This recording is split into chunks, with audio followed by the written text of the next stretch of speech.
Here's a thought that's a bit wild, I guess, but still. What if tech giant bosses are secretly dreaming they were in charge of mafia clans back in the days when anyone who crossed the family would face an inevitable vendetta? Lately, quite a few people who spent years working for big tech companies have been stepping forward to spill the beans, like this senior Google engineer. I look at search and I look at Google News and I see what it's doing. And I see Google executives go to Congress and say that it's not manipulated, it's not political. And I'm just so sure that's not true. I have a PhD, I have 5 years experience at Google, and I just know how algorithms are. They don't write themselves. You'd probably get really annoyed by that kind of whistleblowing if you were the management, even though you've already denied any manipulation. Let's hope there's no real blood vendetta. But the watchdogs, i.e. certain government agencies, are literally there to watch out for that sort of stuff, as well as complaints. Facebook just found itself in trouble with the U.S. Federal Trade Commission. Guess how much Zuck & Co. will have to pay as a fine for failing to protect data from third parties and lying to users about its facial recognition features. $5 billion, the second largest penalty ever levied by the FTC.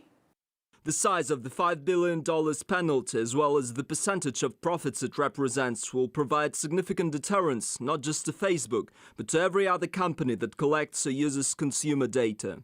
So there you have it. Now all the Don Corleones of the online world, or their wallets, are in jeopardy. The war is on. Look at what the Justice Department announced earlier this week, too. The department's antitrust division is reviewing whether and how market-leading online platforms have achieved market power and are engaging in practices that have reduced competition, stifled innovation, or otherwise harmed consumers. Really, if you think of how internet monopoly wannabes are shaping out when Google is in charge of YouTube or Instagram's under Facebook, it all starts to resemble a big mafia playground. The sheriff, though, at one point, has to convince everyone who's boss in town, right?